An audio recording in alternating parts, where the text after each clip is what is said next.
তিন মাথাওয়ালা বৃদ্ধ। কয় মাথা? তিন মাথা। কেমনে বুঝেন তো? তিন মাথাওয়ালা বৃদ্ধ আস্তে আস্তে করে লাঠিতে ভর দিয়া নমরুদের কাছাকাছি গিয়া বসছে। নমরুদ জিজ্ঞাসা করছে, আঙ্কেল আপনার তো জিন্দিগিতেও দেখলাম না, এই চেহারার মানুষটা তো আমি চিনি না। কয়, আপনি আমার চিনবেন না? আপনারা যে পরামর্শ করতেছেন আমি ভাবতেছি আপনাদের পরামর্শ কোন জায়গায় ভুল হচ্ছে, এই জন্য আমি আসছি। কয়, আপনি একটা পরামর্শ দেন তো কি করা যায়।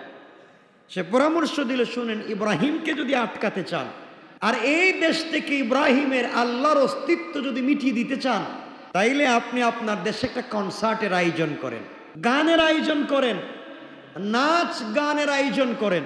কে বুদ্ধি দিতেছে? এই তিন মাথাওয়ালা, এটার নাম কি? সবাই বলেন না। শয়তান। আর বুদ্ধি দিতেছে কারে? আরেক বড় শয়তান রে। মানে শয়তান বুদ্ধি দিতেছে শয়তান রে যে কনসার্টের আয়োজন করে। তাইলে এই পৃথিবীতে প্রথম কনসার্টের আয়োজন করার জন্য পরামর্শদাতা, এর নাম কি? আসতে বললেন যে শয়তান। তাহলে বোঝা গেল যুগে যুগে যারা পৃথিবীতে কনসার্ট, গান বাজনা এগুলোর জন্য পরামর্শ দেয়, হেদের পূর্বপুরুষের নাম আসতে বললেন যে, এই কথা তো মনে থাকবে। আচ্ছা, শয়তান এ বুদ্ধি দিল যে আপনার একটা কনসার্টের আয়োজন করেন। নমরুদ বলল, তো করলে কি হইল? এই কনসার্টে, এই গানে, এই নৃত্যে কোনোভাবেই যদি ইব্রাহিমকে নিয়ে আসা যায় আর পৃথিবীর থেকে সুন্দরী, বিশ্ব সুন্দরী নর্তকী গায়িকাদেরকে টাকার বিনিময়ে কিনে এনে উলঙ্গ করে ছেড়ে দিতে পারেন আর ইব্রাহিমকে ওই জায়গায় নিয়ে আসতে পারেন, আর ইব্রাহিম যদি একবার নজর দিয়ে তাকায় তাহলে আর তার দোয়া আল্লাহর দরবারে কবুল হবে না, তার আল্লাহর দরবারে তার দোয়া কবুল হবে না। ইব্রাহিম ফেল, আপনি নমরুদ ফাঁস। সবাই করতালে দিয়ে উঠল, সিদ্ধান্ত, পরামর্শ খারাপ না। তাইলে যুগে যুগে তাওহীদ এবং রিসালাত, হক এবং হক্কানিয়তকে বন্ধ করে দেওয়ার জন্য, থামিয়ে দেওয়ার জন্যে যে কৌশলকে হাতের মুঠোয় নিয়ে কাজ করা হয় সেই কৌশলের নাম নির্লজ্জ বেহায়া নারী। ঠিক কিনা বলেন? নারীর কৌশল, নারীর ফাঁদ, সেখানে ফেলে দিয়ে দিন ধর্ম ইসলামকে যুগে যুগে যুগে যুগে সকাল সময় ধ্বংস করবার সমূহ ষড়যন্ত্র করা হয়েছে। নমরুদ বলল, ঠিক আছে। আয়োজন করা হলো, কোটি কোটি টাকা খরচ করে ব্যবস্থা করা হলো, নাচ গানের, বিদেশ থেকে টাকা পয়সা দিয়ে নর্তকীদেরকে আনা হলো, সব ঠিকঠাক মতো চলছে। ইব্রাহিম আলাইহিস সালাম যাবেন, বন্ধু বান্ধব এসে বলছে, ইব্রাহিম যাবা না? আমার তো মন চায় যাইতে, কিন্তু ইন্নি সাকিম, আমি অসুস্থ, এজন্য যেতে পারছি না। সবাই বলছে, আচ্ছা তুমি সুস্থ হলে যাও। কই, ইনশাল্লাহ আমি সুস্থ হলে যাব, তোমরা যাও। সবাই চলে গিয়েছে, ইব্রাহিম গেলেন না। কেন? অসুস্থ। কি বলছেন? আসলে তিনি শারীরিকভাবে অসুস্থ ছিলেন না, তিনি সুস্থই ছিলেন। অসুস্থ দুই প্রকার, একটা শারীরিক আর একটা আর্থিক বা মানসিক। আজকালকে শারীরিক রোগীর চাইতে মানসিক রোগীর অভাব নাই। ঠিক কিনা বলে? যারা ঠিক বললেন না আপনারাও কিন্তু আছেন এই লাইনে। শারীরিক রোগীর চাইতে মানসিক রোগীর এই সমাজে অভাব নাই, অনেক মানসিক রোগী।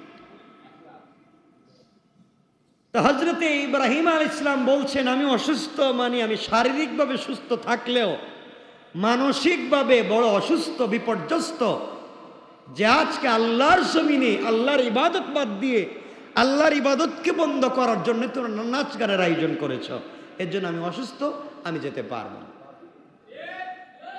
সুবহানাল্লাহ বললেন না?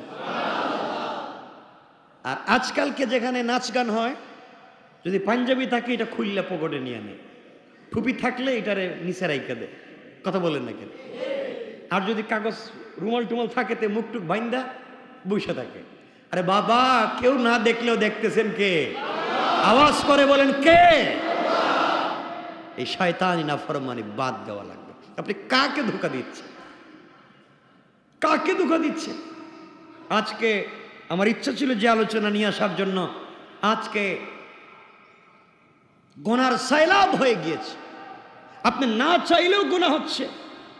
আজকে এই গুনাহ হচ্ছে, সব থেকে ভয়ঙ্কর গুনাহ হচ্ছে ইন্টারনেটীয় গুনাহ, ইন্টারনেটের গুনাহ। আপনি বাড়িতে ফ্রি বসে আছেন, কোনো কাজ নাই, মোবাইলে আপনি সিনেমা দেখতেছেন, গান দেখতেছেন, নাটক দেখতেছেন, আর এই যে হাসাহাসি করে, এটার নাম কি,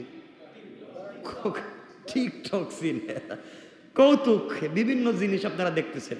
এটা কি সওয়াব হচ্ছে? কথা বললেন না। আপনি অফিসে বসে আছেন মোবাইল হাতে নিয়ে, এই তো গেম নাইলে নাটক সিনেমা দেখতেছেন। আপনি গাড়িতে বসে আছেন, সময় কাটতেছে না, এই মোবাইলে গান। তাইলে আপনি এক কথায় আপনি 24টা ঘন্টা কোনো না কোনোভাবে চোখের জিনা, মনের জিনা, কানের জিনা আর এই অন্যায় কবিরা গুনার মধ্যে কোনো না কোনোভাবে জড়িত। কথা বলেন না কেন? না মিথ্যা বলতেছি আমি? জড়িত, গুনাহ তো হচ্ছে। তো ইন্টারনেটীয়, ফেসবুকীয় গুনাহ থেকে, ইউটিউবীয় গুনাহ থেকে আপনাকে আমাকে বাঁচতে হবে, ঠিক না? ওটা আমি জানি, বলেন ইনশাআল্লাহ। সবাই বলেন না ইনশাআল্লাহ। বাঁচতে হবে না? ভাল লাগতেছে না, অনেকে জিজ্ঞাসা করে, হুজুর যখন ভাল লাগে না, মন টন খারাপ থাকে, তখন গান শুনি।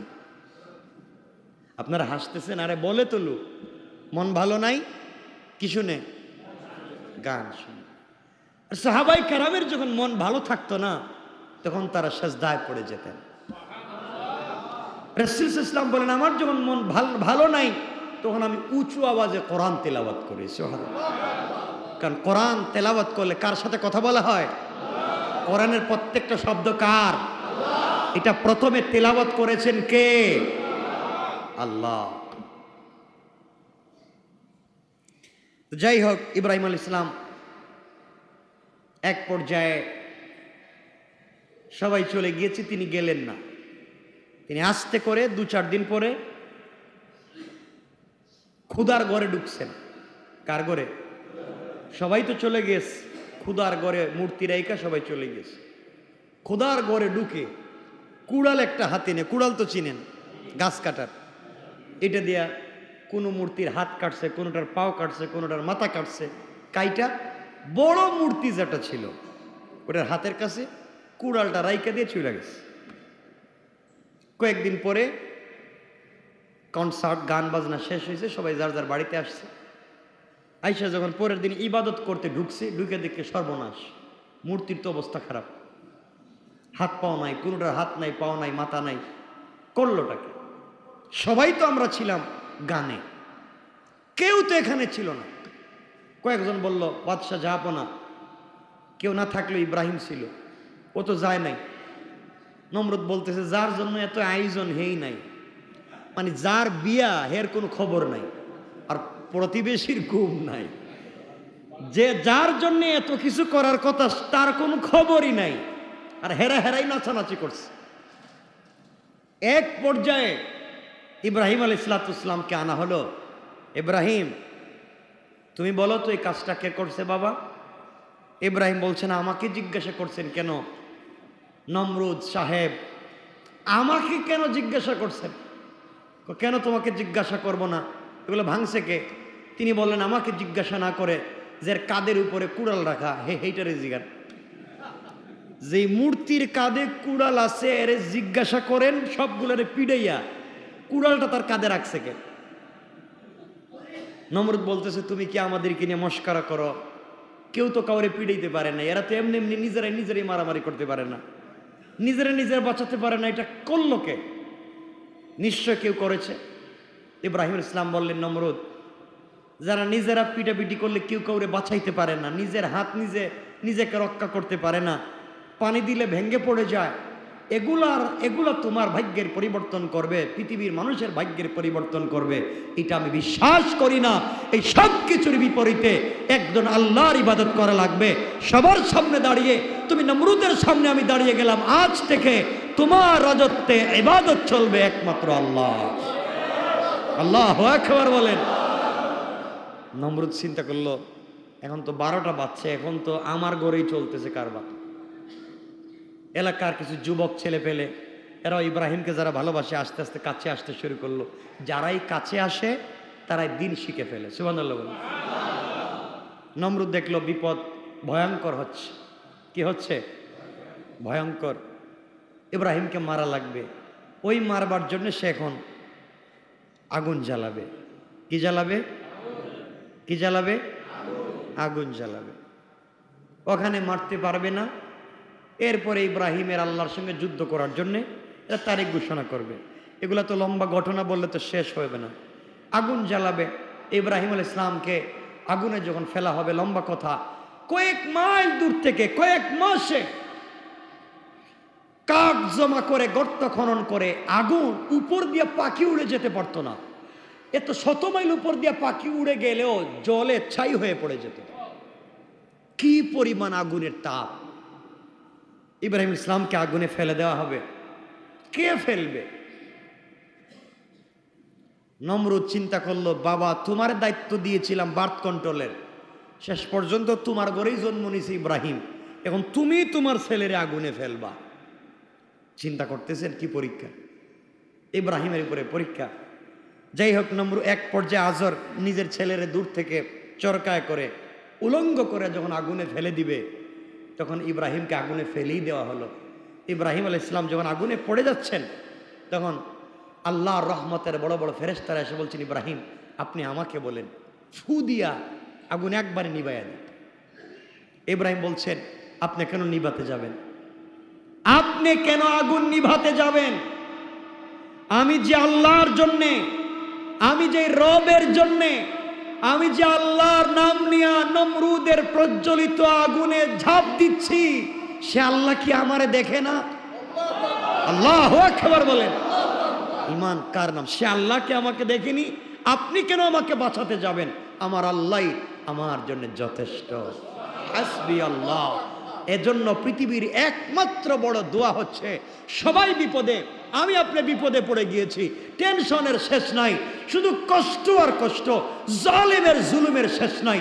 আপনি শুধু দিল দিয়ে কান্না করে বলেন, হাসবি আল্লাহ, হাসবুনাল্লাহু ওয়া নি'মাল ওয়াকিল, নি'মাল মাওলা ওয়া নি'মান নাসির। বলেন, রব বলেছেন বলবার আগে আগে আমি হাজারো ফেরেশতা দিয়া আমার বান্দাকে হেফাজত করে নেই। আপনি বলেন শুধু হাসবি আল্লাহ। ইব্রাহিম বলছেন, আমার আল্লাহ কি আমাকে দেখে না? আমাকে আগুনে ফেলা হচ্ছে। আর একজন এসে বলছেন, ইব্রাহিম তুমি বলো, আমি তোমার জন্য ভালো পোশাকের ব্যবস্থা করি। ইব্রাহিম আলাইহিস সালাতু ওয়াস সালাম ডাক দিয়ে বলতে লাগলেন, শোনো, কেউ আমার জন্য আগুন নিভাবেন, কেউ আমার জন্য পোশাক নিয়ে আসবেন। আমি যে আল্লাহর জন্য মরে যাই, যে আল্লাহর জন্যে এই প্রজ্বলিত আগুনে কয়লা হয়ে যায়, সে আল্লাহ কি আমাকে দেখবে না? আল্লাহ যদি আমাকে জ্বালিয়ে পুড়িয়ে ছাই করে দেওয়ার পরেও তিনি শান্তি পায়, আমি ইব্রাহিম একবার কেন হাজারবার আল্লাহর সন্তুষ্টির জন্যে নমরুদের আগুনে পুড়তে যায়। আল্লাহ রাব্বুল ইজ্জত ওয়াল জালালের রহমতের সাগরে ঝুশ উঠে গেল। আল্লাহর সহ্য করতে পারলেন না, আগুনকে বলে দিলেন, কুলনা ইয়া নারু কুনি বারদান ওয়া সালামান আলা ইব্রাহিম।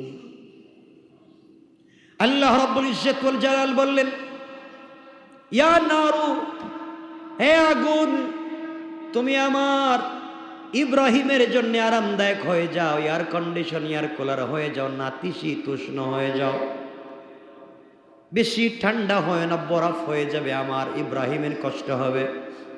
আর এত গরম থেকো না, আমার ইব্রাহিমের কষ্ট হবে।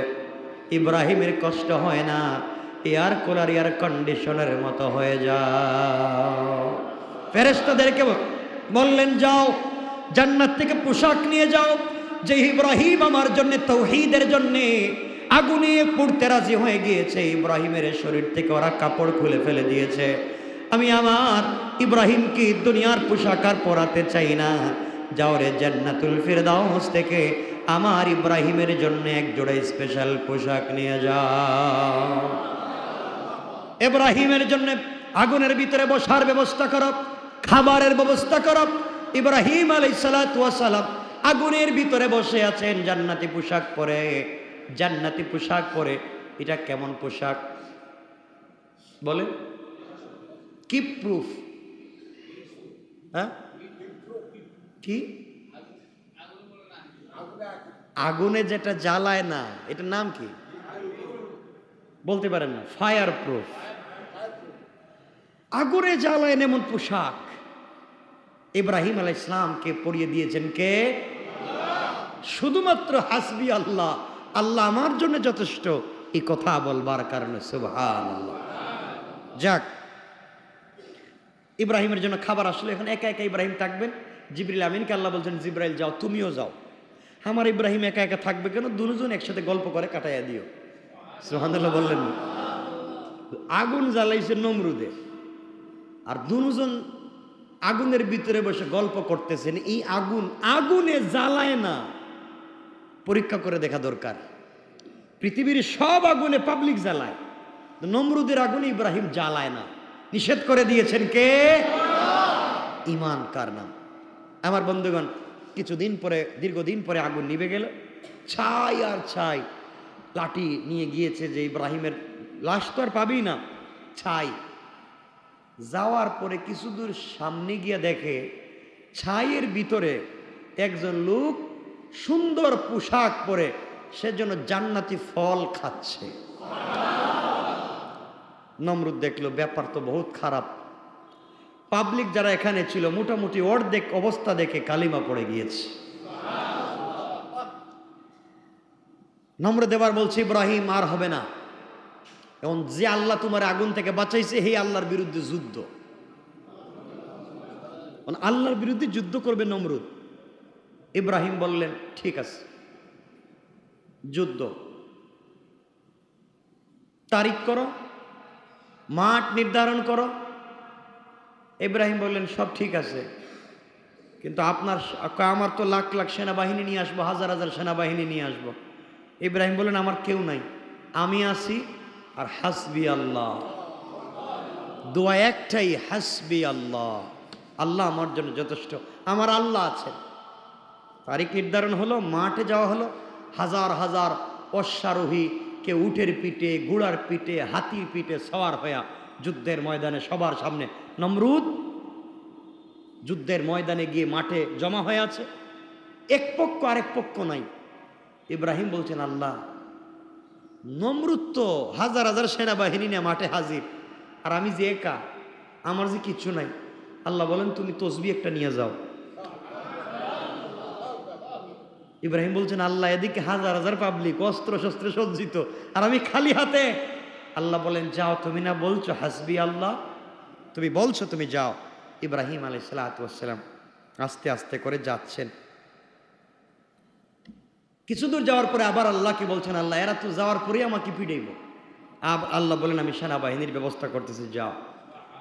কিছু দূর যাওয়ার পরে নমরুদ বলছে, ইব্রাহিম, সেনাবাহিনী কই? তুমি দেখি একা?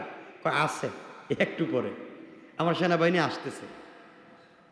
নমরুদ তীর মারতে শুরু করলো আসমানের দিকে। কারে মারতেছে? নমরুদ তীর মারতেছে। আল্লাহ ফেরেশতাদেরকে বলেন, ফেরেশতারা, এর তীরটা ধরো, দইরা মাছের রক্ত এর তীরের মাথায় লাগাইয়া ছেড়ে দাও। ফেরেশতারা এর তীর ধরে মাছের রক্ত লাগাইয়া ছেড়ে দিয়েছেন। নমরুদ বলছে, দেখছো ইব্রাহিম, তোমার আল্লাহ শেষ, এই যে রক্ত লাগাইছে। নাউজুবিল্লাহ বললেন না? ইব্রাহিমও তো চিন্তা করেন, রক্ত আইলো কোত্থেকে, উপরের রক্ত পাইলো কই? আল্লাহ বলেন, ইব্রাহিম, ভয় পাইও না, সেনাবাহিনী আসতেছে। কিছুক্ষণ পরে নমরুদ বলছে, কোথায় আর কতক্ষণ থাকা যায়? আল্লাহ বলছেন, ইব্রাহিম, একটু পিছন দিকে তাকাও। ইব্রাহিম আলাইহিস সালাম পিছন দিকে তাকাইছে, তাকায় দেখা যায় কালো কালো হইয়া শুধু মশা। কি আর কিছু? আল্লাহ বুঝাতে চাইলেন, তোমার ক্ষমতা, তোমার পাওয়ার, আর আমার মশা। মশা এমন দ্রুত গতিতে আসতেছে, যারে পায় তারা দুইটা কামড় দেয়। কয়টা কামড়? দুইটা কামড় দেয়, সাথে সাথে শেষ। এবং পাবলিক যেভাবে সেনাবাহিনী যে কামড় খাইয়া যে যেদিকে পায় সেদিকে দৌড়। মশা তো আর ছাড়ে না, হাতিরে কামড়ায়, গুড়ারে কামড়ায়, উঠরে কামড়ায়, পাবলিকরে কামড়ায়, যে হারে কামড়ানো শুরু করছে। ইব্রাহিম বলছে যাইও না, দাঁড়াও। এবং যাও কেন? নমরুদ অবস্থা দিকে গুড়া ঘুরাইয়া দিছে দৌড়। কে আসছিল? সেনাবাহিনী নিয়ে যুদ্ধ করবে আল্লাহর বিরুদ্ধে। আল্লাহ কোনো সেনাবাহিনী অস্ত্র পাঠায় নাই, পাঠাইছে কিছু মশা, সাধারণ মশা। আমাদের দেশের মশা দেখেন না? আগে দেখতাম মশা কোয়েল জ্বালাইলে মশা বাইরে যেত, স্প্রে মারলে মশা থাকতো না। এখন দেখা যায় কোয়েলের উপরে মশা বৈশাখ কয় ভন, মানে এটা লাগে না, এটা অভ্যাস হয়ে গেছে। মানে এত ছেঁচড়া হয়েছে মশাও, এটা কয়েলেও কাজ করে না, স্প্রেতেও কাজ হয় না। চিন্তা করতেছেন বাংলাদেশের মশার কি অবস্থা এখন। এক পর্যায়ে নমরুদ যখন দিছে দৌড়, একটা ল্যাংড়া মশা, মানে বিকলাঙ্গ মশা যুদ্ধের ময়দানে আসতে পারে নাই, তার একটা পাও ভাঙ্গা। কি ভাঙ্গা? মশার পাও ভাঙ্গা, যুদ্ধ করতে আসতে পারে নাই। হে বহুত দূরে দাঁড়ায় রয়েছে, বহুত চেষ্টা করতেছে, যাওয়ার জন্য পারতেছে না।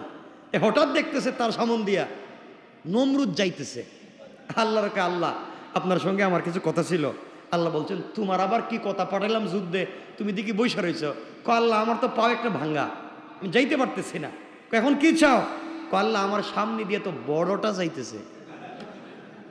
নমরুদ তাহলে তুমি কি করবা? আল্লাহ আপনি যদি একটু সুযোগ দেন, আমার একটু বলেন, অনুমতি দেন, তাইলে আমি এটার সাইজ করে দিই। আল্লাহ বলেন তুমি যুদ্ধের ময়দানে যাইতে পারো না, এখানে বসে বসে কি করবা? আল্লাহ আপনি বলেন না। আল্লাহ বলেন আমি তোমার অনুমতি দিলাম, যাও। ল্যাংড়া মশা রাস্তায় এইভাবে বসে রয়েছে। এই যে নমরুদ তো দৌড় দিছে, ডাইরেক্ট নমরুদের নাকের ছিদ্র দিয়ে ঢুকে মগজে চলে গেছে। কোন জায়গায় গেছে? মগজে। নমরুদ তো বাসায় চলে গিয়ে ঘুমাইতে গেছে। কতক্ষণ পরেই মশায় মগজে মারে কামড়। কিরে মাথায় কামড়ায় কি? তো মাথায় যখন নিজের হাত দিয়ে থাপ্পড় মারে তখন মশা একটু বসে থাকে, তাহলে থাপড়া দিলে তো ভাল লাগে। আল্লাহ বলেন কিও ক্ষমতাবান, বহুত ক্ষমতার না পাওয়ার দেখাইছিলা, তখন নিজের হাতে নিজে থাপ্পড় খাও। কতক্ষণ থাপড়া দিলেই দেখে ভাল লাগে। কিছুক্ষণ থাপড়াইছে, একা একা নিজে নিজে নিজের মাথায় থাপড়াইতে গেলে ভাল লাগে কোন? তো আপনারা কিছু বললেন না, ভাল লাগে? একটা লোকরে নির্বাচন করছে, মাসিক বেতন দিব ধরেন 10,000 টাকা। তোর কাজ কি? তোর কাজ আমার মাথায় থাপড়াইবে। আল্লাহকে বহুত ক্ষমতার পাওয়ার দেখাইছে, এবং নিজের হাতে নিজেই থাপ্পড়, নিজের টাকায় নিজে কর্মচারী রাখছো, নিজের মাথায় থাপ্পড় খাও। এটা হলো ক্ষমতার বাহাদুরি। থাপড়াইতে থাপড়াইতে কয়দিনই এক কাজ করা যায়। হে বলতেছে স্যার এত বছর থেকে থাপড়াইতেছি, বেতন যদি না বাড়ান আর থাপড়াইতাম না। নমরুদকে যা বেতন বাড়াইয়া দিলাম। আমার হাত দিয়ে আর মারতে পারতাম না। তাহলে কি দিয়া? কয় কাঠের চাইতে একটু নরম আর তুলার চাইতে একটু ভারী। কি? চামড়া। চামড়া দিয়ে মারলে মনে আপনার ভাল লাগবো। তাহলে একটা চামড়ার জুতা বানাই আমার। আল্লাহ কয় শেষ পর্যন্ত তোর জুতা দিয়েও পিটাবো। এখন জুতা দিয়া মাথায় পিটাইলে মশা একটু সময় বিশ্রাম নেয়, তার ভাল লাগে। আল্লাহ বলেন এটাই তোমার শাস্তি। লম্বা কথা, একদিন মারতে মারতে মারতে মারতে কত বছর ধরে এক চাকরি আর ভাল লাগে না। নিচে একটা নমরুদ ঘুমাইছে, হাতে নিচে একটা মোটা কি কন গদা বা লাঠি, এটা হাতে নিচে। যে আগে যে দরজায় যে লাগাইতো গ্রামগঞ্জ, যেটা নাম কি, যেটাই হোক, এটা মুঠা গাসা নাকি তা কয় দাসা। আচ্ছা যেটাই হোক, দাসা হোক আর গদা হোক আর মুগুর হোক, ওটা ভারী একটা মুগুর। এত বছর থেকে থাপড়াই জুতা দিয়েও পিটাই ভাল লাগে না। দিছে এক বাড়ি মাথায়, মাথা 2 টুকরা। মশা আস্তে করে বাইরে গেছে, বন সালাম আলাইকুম, আমার কাজ শেষ, আমি গেলাম। মশা বাইরে চলে গেছে, নমরুদ মরে পড়ে রয়েছে। আল্লাহ বলেন নমরুদ এত এত ক্ষমতা, আনা রব্বুকুমুল আলা। শেষ পর্যন্ত মশায় তোমার জিন্দগি শেষ করলো। ইব্রাহিম আলাইহিস সালাম পরীক্ষায় ফেইল না পাস? সবাই জুড়ে বলেন। আরো ফাঁস করতে করতে সামনের দিকে যাচ্ছেন। 30টা 35টা একটা একটা পরীক্ষা পরীক্ষা করতে করতে করতে করতে বিয়ে শাদী করলেন। বিয়ে করছেন কারে? হজরতে সারা। হজরতে সারাকে বিয়ে করেছেন। আবার পরীক্ষা, কোনো বাচ্চা হয় না। কি হয় না? সারার খিদমতের জন্য একটা মেয়ে রাখছেন, খিদমত করবার জন্য। ওই মেয়েটার নাম হজরতে হাজরা। সারা বলছেন, স্বামী আপনার স্ত্রী আমি, কত বছর হয়ে গেল ঘর সংসার করি, বৃদ্ধ তো হয়েই গিয়েছেন, এটা বাচ্চা নাই, বিয়ে শাদী আর একটা করে ফেলেন। ইব্রাহিম বললেন, না আমি আবার মেয়ে কোথায় পাবো? না, আমার পছন্দে বিয়ে দিব, আমার পছন্দে আপনাকে বিয়ে করাবো, দ্বিতীয় বিয়ে। হজরতে সারায় নিজের পছন্দে হাজেরাকে বিয়ে দিলেন। সুবহানাল্লাহ বলেন, সুবহানাল্লাহ বললেন। এখানে এসে এখন আলোচনা চলে যাবে অন্যদিকে, লম্বা আলোচনা। এখন হজরতে ইব্রাহিম আলাইহিসসালামের সারার ঘরে বাচ্চা না হইয়া এখন বাচ্চা হবে হাজেরার গর্বে, ইব্রাহিমের ঔরসে। আর এখান থেকে পরিবারে, এটা স্বাভাবিক পরিবারে যেটা হয়, 203 এক জায়গায় থাকলে এটা ঘটবে। এরপর ইব্রাহিম হাজেরাকে নিয়ে চলতে থাকবেন কোথায়? সিরিয়া থেকে এই বিবাক্কাতা মুবারাকা মরুভূমির দেশ মক্কার দিকে রওনা করবেন। আমরা এখানে আজকে রেখে দিলাম। আল্লাহ যদি সুযোগ দেয় আমরা সামনে এরপর থেকে আলোচনা করবার যদি সুযোগ থাকে আমরা করব ইনশাআল্লাহ। আল্লাহ আমাদেরকে কবুল করুক। এতটুকু তো মনে থাকবে ইনশাআল্লাহ। তাহলে ইব্রাহিম আলাইহিসসালামের জিন্দিগির এই অল্প আলোচনা আমরা জানলাম। যখন ইব্রাহিম একটা পর্যায়ে এসেছেন, হজরতে ইসমাইলের জন্মের সময় আসতেছে।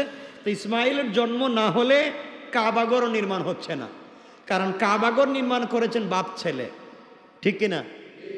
আর কাবাগর নির্মাণ না হলে হজ্জের আনুষ্ঠানিকতাও আসছে না, ঠিক না? তাহলে এগুলো না আসলে আমরা এই কথা আসতে পারতেছি না, এই জন্য ওই জায়গায় রেখে দিলাম।